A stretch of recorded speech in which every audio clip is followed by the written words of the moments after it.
Atha Yoga Anushasanam.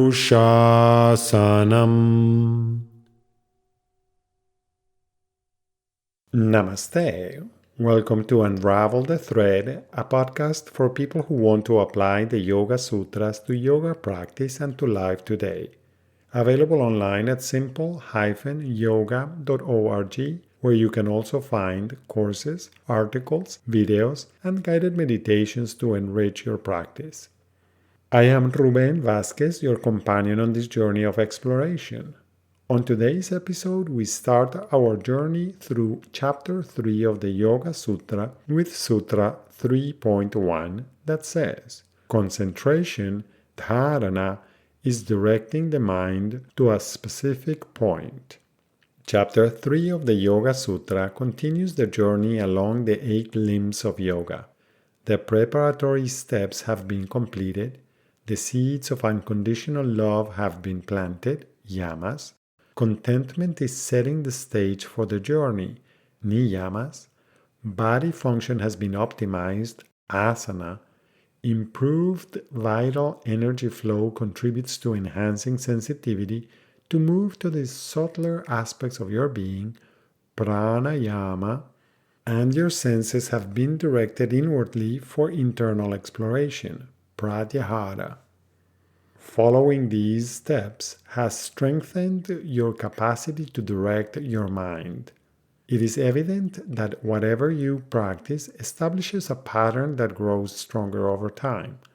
Throughout your exploration, you have become more familiar with your ways of being and their effects, as well as with effective ways for regulating them to improve the quality of your participation in your daily activities and interactions. In Sanskrit, dharana means to hold, to bear, to keep in remembrance, to assume the shape of. The exercises in the earlier portion of this journey guided you to explore what you make important enough to dedicate your time, energy, and attention to. This sutra invites you to direct your awareness to that same question. What is important enough for you to focus on? Have you noticed how focusing mostly on temporary experiences and goals often results in riding an emotional roller coaster from success to defeat, from dissatisfaction to feeling accomplished? Remember that Patanjali suggested single-pointed focus in Sutra 132 as an effective way of reducing distractions. In addition, Sutra 116 indicated that awareness centered on truth is beyond distractedness. Sutra 123 may also be interpreted as a way to release distractedness by relinquishing the illusion of control and accepting life unconditionally, exactly as it is. Then, all worries and tendencies to manipulate the world are removed. Currently, the word meditation is used to talk about a wide range of practices. For instance, setting intentions and visualizations are often considered a meditation.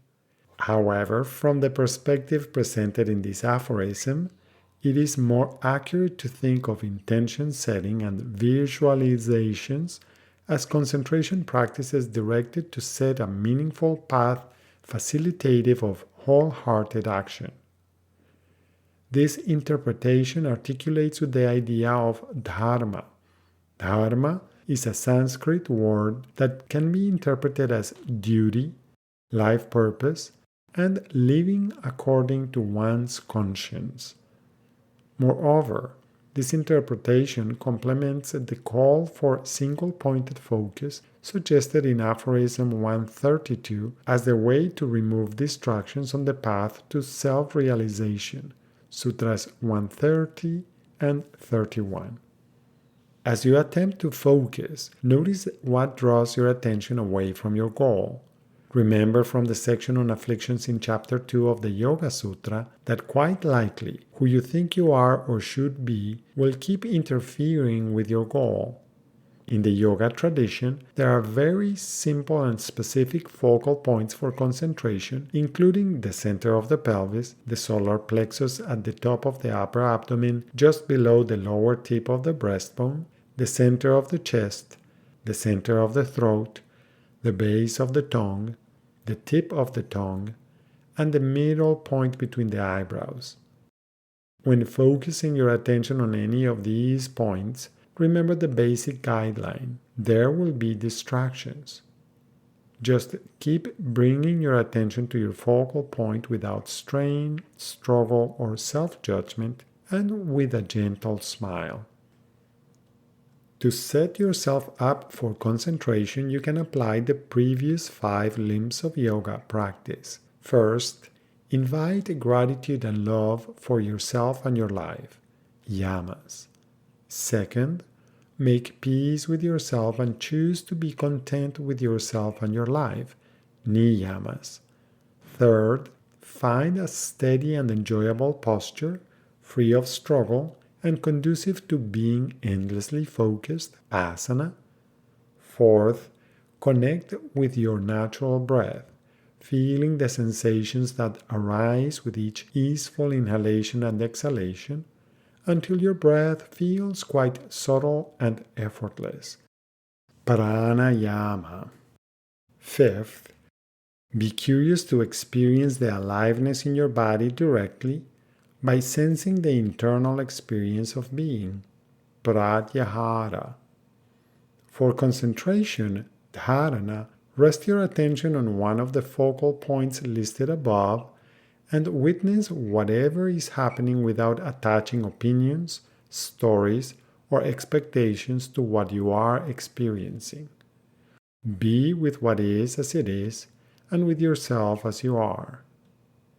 It can be useful to recognize that no number of words can ever encapsulate the immersive richness of being you. Welcome whatever arises and remain attentive to your focal point. Keep the technique simple by remembering that the experiences that come and go, regardless of how enjoyable or uncomfortable they may be, are not what you are concentrating on. They are the byproducts of your concentration. So stay with your focal point. After you are finished, reflect on how you felt before, during, and after your concentration practice. Are there any patterns in the distractions that you notice? Are there some expectations interfering with your intention to concentrate? Are some of those expectations tied to your sense of identity, like who you should be or are expected to be? As usual, one more way of exploring the meaning of this sutra is by chanting it. You can choose to chant it in its traditional form with some of the words coming together. Deshabandhaha Tasya dharana. Another option is to chant each word in the sutra individually. Desha bandha chittasya dharana. Desha bandha chittasya dharana. Desha bandha chittasya dharana. Desha bandha chittasya dharana. Desha bandha chittasya dharana. Thank you very much for listening. I hope you can join me for the next episode when we will continue our exploration with Sutra 3.2. Please remember that you can find more information, yoga courses, and many free resources including articles, videos, and guided meditations at simple-yoga.org. I would appreciate it if you could share this podcast with others. Thank you. Until next time, namaste.